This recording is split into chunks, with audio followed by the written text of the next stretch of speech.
Hello दोस्तों, कैसे हैं आप लोग। आज हम पढ़ेंगे state reduction and state assignment. मैंने अपने पिछले वीडियो में आप लोगों को स्टेट डायग्राम बनाना सिखाया था। आज हम देखते हैं कि अगर हमें एक गिवन स्टेट डायग्राम दिया गया है तो उसके लिए हमारा स्टेट रिडक्शन कैसे किया जाए। तो सबसे पहले हमें यहाँ पर स्टेट डायग्राम दिया गया है। इसमें सबसे पहले हम नंबर ऑफ स्टेट्स काउंट कर लेंगे। यहाँ पर देख पा रहे हैं आप A, B, C, D, E, F और G, टोटल हमारी 7 स्टेट दी गई हैं। तो सबसे पहले हम स्टेट टेबल डिजाइन करेंगे, देखेंगे कैसे स्टेट टेबल हमारी डिजाइन होती है। तो ये जो मैंने बनाया है इसमें हम प्रेजेंट स्टेट लेंगे। प्रेजेंट स्टेट हमारी होगी A, B, C, D, E, F, G। उसके बाद हम बात करेंगे नेक्स्ट स्टेट की। नेक्स्ट स्टेट हमारे प्रेजेंट स्टेट के अगर x इक्वल्स टू 0 और x इक्वल्स टू 1 इनपुट पर हम चेक करेंगे, उसके करस्पॉन्डिंग हमें आउटपुट मिलेगा जो कि हमारा y इक्वल्स टू 0 और y इक्वल्स टू 1 पर हम देखेंगे। यहाँ पर आप लोग देख पा रहे हैं हमने एक मिले सर्किट डिजाइन किया हुआ है। मिले सर्किट का स्टेट डायग्राम है। तो यहाँ पर हम स्टार्ट करते हैं स्टेट डायग्राम की स्टेट टेबल डिजाइन। सबसे पहले हम देखें कि हमारा करंट इनपुट जो हमारा आउटपुट है वो A स्टेट पर है। यदि हम A से 0 इनपुट देते हैं तो हमारी स्टेट A ही हमें मिलती है। तो हम यहाँ पर लिखेंगे x इक्वल्स टू 0 पर A। उसके करस्पॉन्डिंग हमें आउटपुट 0 मिला है, इसीलिए हम आउटपुट y इक्वल्स टू 0 पर 0 लेंगे। नेक्स्ट, अब हम देखें अगर हमने A पर 1 इनपुट दिया तो हम स्टेट B पर स्विच करते हैं। तो यहां पर हम x इक्वल्स टू 1 पर हम स्टेट B लिखेंगे और इसके करस्पॉन्डिंग आउटपुट हमें 0 मिला है, इसीलिए हम यहां पर आउटपुट 0 लेंगे। अब हम स्टेट B की बात करेंगे। जब हमारी प्रेजेंट स्टेट B हो तो B पर अगर हम 0 इनपुट देते हैं तो हमें स्टेट C मिलती है। तो यहां पर हम 0 पर C स्टेट लेंगे और उसके करस्पॉन्डिंग आउटपुट 0 है, इसीलिए हम यहां पर 0 लेंगे। ऐसे ही अगर हम B पर 1 देते हैं तो हमें स्टेट D मिलती है। तो यहां पर हम 1 देने पर इनपुट D लिखेंगे स्टेट, और इसके करस्पॉन्डिंग आउटपुट भी 0 है, इसलिए हम यहां पर 0 लेंगे। इसके बाद अब हम बात करते हैं स्टेट C की। स्टेट C में प्रेजेंट स्टेट अगर हमारी स्टेट C है और स्टेट C में अगर इनपुट हम 0 देते हैं, 0 इनपुट देते हैं तो हमें 0 इनपुट देने पर, यहां पर मैंने 0 इनपुट दिया तो 0 इनपुट देने पर हमें करस्पॉन्डिंग स्टेट A मिलती है। तो हम A स्टेट A लिखेंगे और उसके आउटपुट को हम 0 लिखेंगे। ऐसे ही C से जब हम 1 इनपुट देंगे तो हमें D स्टेट मिलती है, तो हम यहां पर D लिख लेंगे और उसका करस्पॉन्डिंग आउटपुट 0 है, इसलिए अगेन हम यहां 0 लेंगे। इसके बाद अगर हम D स्टेट की बात करें तो D स्टेट पर जब हम 0 देंगे तो हमें E स्टेट मिलती है। तो D स्टेट पर 0 देने पर हमें E मिलती है स्टेट, और उसके करस्पॉन्डिंग आउटपुट जो कि ये 0 है, तो हम यहां पर 0 लेंगे। और फिर D से जब हम 1 इनपुट देते हैं तो हमें F स्टेट मिलती है। तो यहां पर हम करस्पॉन्डिंग स्टेट F लिखेंगे और उसका करस्पॉन्डिंग आउटपुट 0 ले लेंगे। अब हम बात करते हैं स्टेट E की। तो E से जब हम 0 इनपुट देते हैं तो हमें करस्पॉन्डिंग स्टेट A मिलती है। तो A यहां पर हम A ले लेंगे और उसका करस्पॉन्डिंग आउटपुट 0 होगा, तो हम 0 लेंगे। अब हम बात करें E पर, जब हमने 1 इनपुट दिया तो हमें स्टेट F मिलती है। तो हम यहां पर F ले लेंगे और उसके करस्पॉन्डिंग आउटपुट हमारे लिए 1 मिल रहा है, इसीलिए यहां पर हम 1 ले लेंगे। इसके बाद हम F स्टेट पर आते हैं। F स्टेट आने पर अगर हम 0 इनपुट देते हैं तो हमें G स्टेट मिलती है। तो हम यहां पर G लिख लेते हैं और जब हम F पर 1 देते हैं तो अगेन वह F स्टेट पे ही रहता है। तो यहां पर हम F लिख लेंगे और इसके करस्पॉन्डिंग आउटपुट 0 और यहां 1 के लिए करस्पॉन्डिंग आउटपुट 1 ले लेंगे। इसी प्रकार हम G स्टेट की बात करें तो जब हम 0 इनपुट देंगे तो हमें A इनपुट मिलता है और जब हम 1 इनपुट देते हैं तो हमें एफ स्टेट मिलती है, तो हमने एफ स्टेट ले लिया। आउटपुट की बात करें तो 0 पर हमें 0 आउटपुट मिल रहा था और जब 1 दे रहे थे तो हमें आउटपुट 1 मिल रहा है, तो हमने 1 ले लेते हैं। तो इस तरीके से हम स्टेट टेबल डिजाइन कर लेते हैं। अब बात करते हैं कैसे स्टेट टेबल रिड्यूस करना है। तो यहां पर मैंने एक रूल लिखा है, if next state and the output of two present states are same then we can eliminate one state. इसका मतलब है यदि नेक्स्ट स्टेट और आउटपुट किन्हीं भी दो प्रेजेंट स्टेट के सेम आते हैं तो हम एक स्टेट को एलिमिनेट कर सकते हैं। तो अब यहां पर हम सबसे पहले देखेंगे जी स्टेट को। जी स्टेट में हमने देखा कि हमारा नेक्स्ट स्टेट x = 0 पर a है, 1 पर f है और उसका आउटपुट 0 और 1 है। इसी प्रकार अगर हम ध्यान दें तो e स्टेट में नेक्स्ट स्टेट हमारा a है, आउटपुट और x = 1 पर f है, उसके करस्पॉन्डिंग आउटपुट 0 और 1 है। तो यहां पर हम देख पा रहे हैं कि हमारी e स्टेट और हमारी g स्टेट के इनपुट और आउटपुट स्टेट्स जो है आउटपुट हैं वो सेम है। तो इस तरीके से हम स्टेट g को एलिमिनेट कर सकते हैं। अब हम यहां पर E = G रिप्रेजेंट कर सकते हैं, तो हमने लिख लिया E = G। दैट मीन्स अब हम E को G के इक्विवेलेंट रख सकते हैं। अब हम F को चेक कर लेते हैं। तो F में हमारा नेक्स्ट स्टेट जो है x = 0 पर G है और x = 1 पर F है।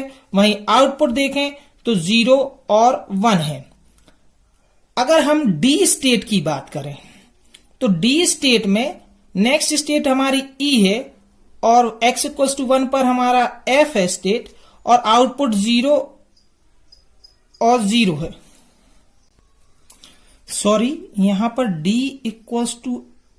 जब हम x की वैल्यू 1 देंगे तो हमें F स्टेट मिल रही है और उसके करस्पॉन्डिंग आउटपुट हमारा 1 है, तो इसीलिए यहां पर 1 होगा। तो हम देख पा रहे हैं कि यहां पर D और F सिमिलर है क्योंकि E = अब G हो गया है। तो अगर यहां पर हम E = G रखें तो D और F स्टेट सिमिलर स्टेट्स हो जाती हैं। जब दोनों ही वैल्यू नेक्स्ट स्टेट और आउटपुट की वैल्यू सेम हो तो हम इस स्टेट को भी एलिमिनेट कर सकते हैं। तो हमने यहां पर देखा कि यहां पर हमने F और G दो स्टेट को एलिमिनेट कर दिया है।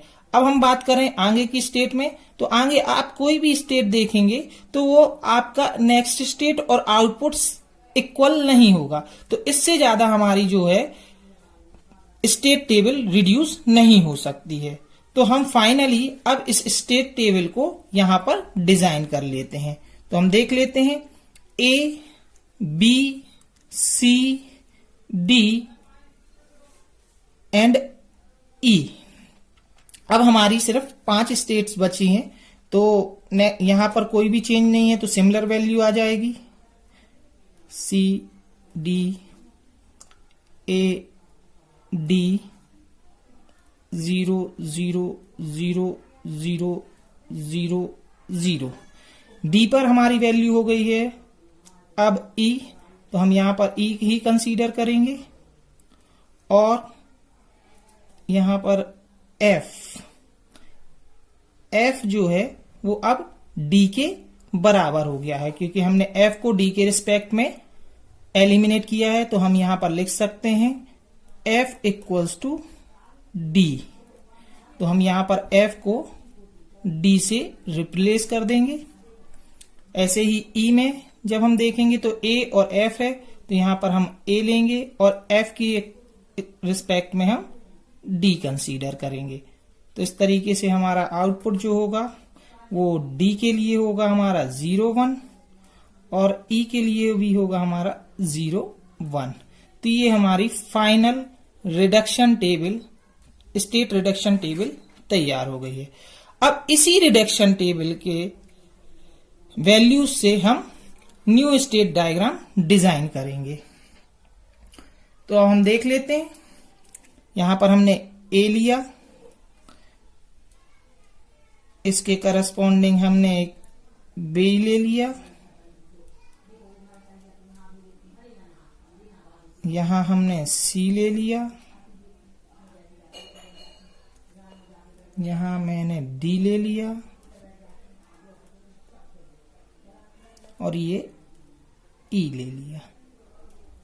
तो हम देख लेते हैं कैसे हम इस डायग्राम को ड्रॉ करेंगे।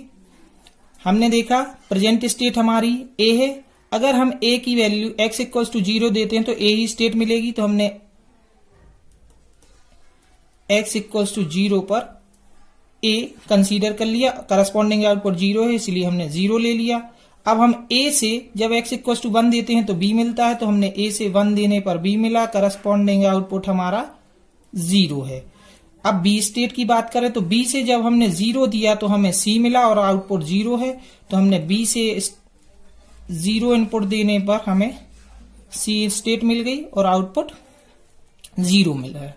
अब b से अगर हम 1 इनपुट देते हैं तो d मिलता है, तो यहां पर हमने b से 1 इनपुट दे दिया तो ये d मिल गया और उसके करस्पॉन्डिंग आउटपुट हमारा 0 है, तो ये 0 कंसीडर कर लिया। अब हम c की बात करें तो जब हम c की बात करेंगे तो c का जब हम 0 वैल्यू देंगे इनपुट तो हमारे लिए आउटपुट स्टेट जो है वो a मिल रही है। तो हमने यहां से c को a से कनेक्ट कर दिया, इनपुट 0 दे दिया, उस समय पे हमारा आउटपुट 0 था इसीलिए 0 ले लिया। अब हम c से जब 1 इनपुट देंगे तो हम d से कनेक्ट होंगे, तो d से कनेक्ट कर दिया इसको, इस समय पे हमारा आउटपुट 0 है तो हमने इसको 0 कंसीडर कर लिया। अब हम बात करें d स्टेट की, तो जब d पर हम 0 इनपुट देंगे तो e स्टेट मिलती है, तो हमने यहां पर एक 0 इनपुट लिया, उस पर करस्पॉन्डिंग आउटपुट हमारा 0 है इसलिए 0 कंसीडर कर लिया। जब हम d से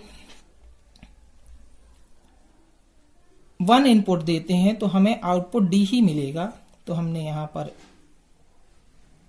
1 इनपुट लेने पर